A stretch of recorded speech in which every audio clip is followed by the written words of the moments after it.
Hello friends, இன்னைக்கு நம்மளோட சேனலில் இந்த புடி கொழுக்கட்டை தான் பார்க்க போகிறோம். நம்ம விநாயகர் சதுர்த்தி முடிஞ்சதுக்கப்புறமா வீட்டில் கொழுக்கட்டை மாவெல்லாம் கொஞ்சம் மீதியாக தான் இருக்கும். அதை வச்சு புடி கொழுக்கட்டை செஞ்சு ஈவினிங் ஸ்நாக்ஸ் மாதிரி சாப்பிட்டா அவ்வளோ டேஸ்ட்டாக இருக்கும். அதுவும் இன்னைக்கு என்னோட ஸ்டைலில் இந்த புடி கொழுக்கட்டையை நான் எவ்வளோ இன்க்ரீடியன்ஸ்லாம் போட்டு செஞ்சுருக்கேன் அப்படிங்கிறத உங்களோட இந்த லாங் வீடியோவில் ஷேர் பண்ண வந்திருக்கேன். நம்ம சேனலுக்கு நீங்கள் இப்போ யாராவது புதுசாக உள்ளே வந்திருக்கீங்கன்னா மறக்காமல் கீழே போய் சப்ஸ்கிரைப் பண்ணிவிட்டு பக்கத்தில் பெல் ஐக்கானில் ஆல் கிளிக் பண்ணிக்கோங்க. நான் போடக்கூடிய எல்லா ரெசிபி வீடியோவும் விலாகும் உங்களுக்கு நோட்டிஃபிகேஷன் வந்துடும். இப்போ வாங்க வீடியோக்குள்ள.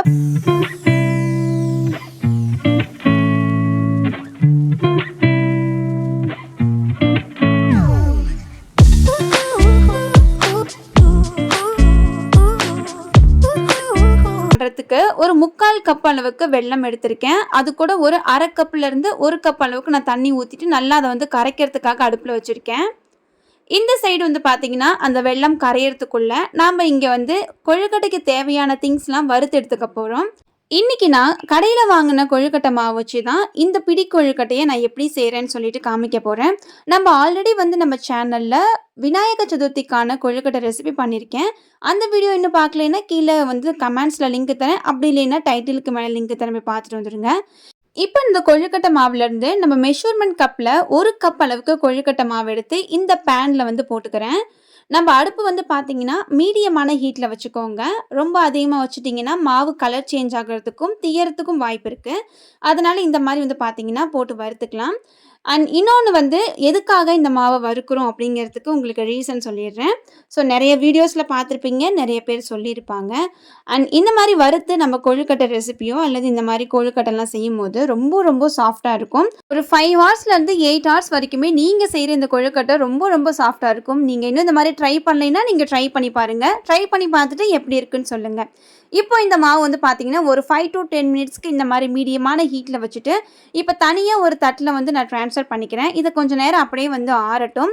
இப்போ அகெயின் அதே பாத்திரத்தில் நான் என்ன பண்ணிக்க போகிறேன்னா 2 டேபிள் ஸ்பூன் அளவுக்கு இந்த எள்ளு வந்து போட்டுக்கிறேன். உங்ககிட்ட ஒயிட் கலரில் எள்ளு இருக்குனாலும் போட்டுக்கோங்க, அல்லது இந்த மாதிரி கலரில் பிளாக் கலரில் எள்ளு இருக்குனாலும் போட்டுக்கோங்க. என்கிட்ட இப்போ பிளாக் கலரில் தான் எள்ளு இருக்குது அப்படிங்கிறதுனால நான் பிளாக் கலர் எள்ளு போட்டிருக்கேன்.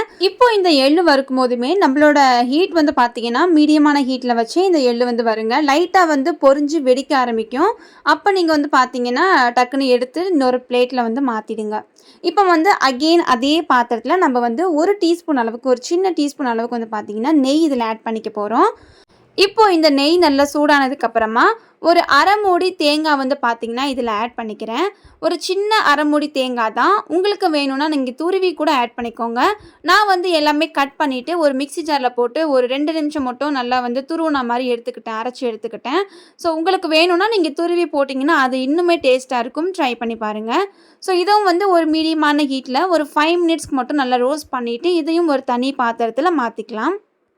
இப்போ இந்த தேங்காய் ரெடி ஆயிடுச்சு. இதை ஒரு சின்ன பாத்திரத்தில் எடுத்து வச்சுக்கலாம். அது கொஞ்ச நேரம் ஆறட்டும். இப்போ அகெயின் அதே பாத்திரத்தை லைட்டாக தொடச்சிட்டு நம்ம ஆல்ரெடி வந்து காய்ச்சி வச்சுருக்கோம் இல்லைங்களா வெள்ளை கரைசல், அதை வந்து 1 கப் அளவுக்கு வெள்ளை கரைசலை இதில் ஆட் பண்ணிக்கலாம். 3/4 டம்ளர் வெள்ளத்துக்கு நீங்கள் கரெக்டாக அரையிலேருந்து 1 டம்ளர் அளவுக்கு நீங்கள் தண்ணி ஆட் பண்ணிங்கன்னா கரெக்டாக இருக்கும். இப்போ இதோட வாசனைக்காக 2 ஏலக்காய் தட்டி போட்டிருக்கேன். நம்ம ஆல்ரெடி வறுத்து எடுத்து வச்சுருக்கேன். இந்த மாவை வந்து பார்த்திங்கன்னா அந்த வெல்லம் ஒரு கொதி வந்ததுக்கப்புறமா ஆட் பண்ண ஆரம்பிச்சிடலாம். மீடியமான ஹீட்டில் வச்சு நல்லா இதை வந்து கட்டிப்படாமல் கலக்கிட்டே வாங்க. இல்லைன்னா குட்டி குட்டியாக பபுள்ஸ்லாம் வந்து ஒரு மாதிரி கட்டி பட்டுரும். அதனால் வந்து பார்த்திங்கன்னா நீங்கள் வந்து கட்டிப்படாமல் நல்லா மிக்ஸ் பண்ணி நல்லா ஓரளவுக்கு இந்த தண்ணியெல்லாம் ட்ரை ஆகிற வரைக்கும் மிக்ஸ் பண்ணிக்கோங்க.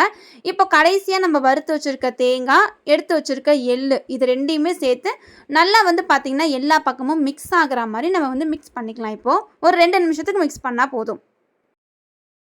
இப்போ பாருங்கள், நம்ம மிக்ஸ் பண்ணது எல்லாமே சூப்பராக மிக்ஸ் ஆகிடுச்சு. லாஸ்ட்டாக 1 டீஸ்பூன் அளவுக்கு அகெயின் கொஞ்சமாக நெய் ஊற்றிட்டு நல்லா வந்து இந்த மாதிரி மிக்ஸ் கொடுத்துக்கலாம். நல்லா வந்து பார்த்திங்கன்னா சுருண்டு வந்துடுச்சு. இதை நம்ம இப்போ வந்து ஆற வைக்க போகிறோம். ஒரு மூடி போட்டுட்டு ஒரு 5 நிமிஷம் மட்டும் ஆற வச்சுக்கலாம். இப்போ ஒரு 5 மினிட்ஸ்க்கு அப்புறமா இந்த மாவு ஓரளவுக்கு கை பொறுக்கிற அளவுக்கு சூடு ஆறிடுச்சு. நம்ம தொட்டு பார்த்தோம்னா இந்த மாவு வந்து நம்ம கையில் எதுவும் ஒட்டக்கூடாது. அதுதான் கரெக்டான கன்சிஸ்டன்சி. இப்போ நான் ஒரு குட்டி குட்டி உருண்டையெல்லாம் எடுத்து இந்த மாதிரி கையில் பிடிச்சிக்கிறேன். ஸோ நல்லா வந்து ப்ரெஸ் பண்ணிங்கன்னா உங்களோட கை அச்சு வந்து பார்த்திங்கன்னா அந்த மாவில் அழகாக படியும். அந்த மாதிரி எல்லா மாவு உருண்டைகளும் இந்த மாதிரி குட்டி குட்டியாக எடுத்து வச்சுக்கலாம்.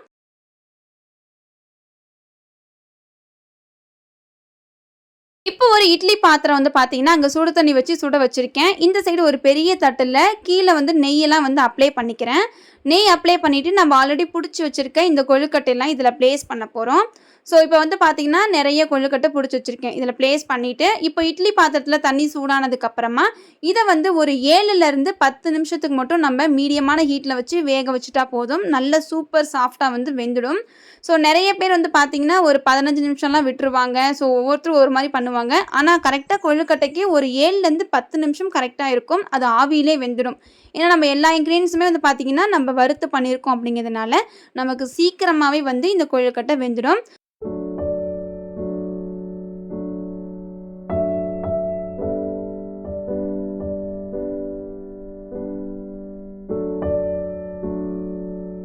ஐ ஹோப் இந்த கொழுக்கட்டை ரெசிபி உங்களுக்கு யூஸ்ஃபுல்லா இருந்திருக்கும்னு நான் நம்புறேன். இந்த மாரி ரெசிபி நீங்க வீட்ல செஞ்சு பாருங்க. செஞ்சு பார்த்துட்டு எப்படி இருக்கு அப்படிங்கிறதையும் எனக்கு மறக்காம கமெண்ட்ஸ்ல சொல்லுங்க.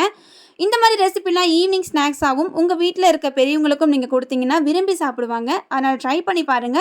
ஸோ இந்த மாரி வீடியோக்கள் உங்களுக்கு ரெகுலரா வேணும் அப்படின்னா மறக்காம நம்ம சேனலை சப்போர்ட் பண்ணுங்க. கீழ போய் சப்ஸ்கிரைப் பண்ணிட்டு பக்கத்துல ஆல் ஐகான் கிளிக் பண்ணிக்கோங்க. நான் இன்னொரு வீடியோல மீட் பண்றேன். Bye bye friends.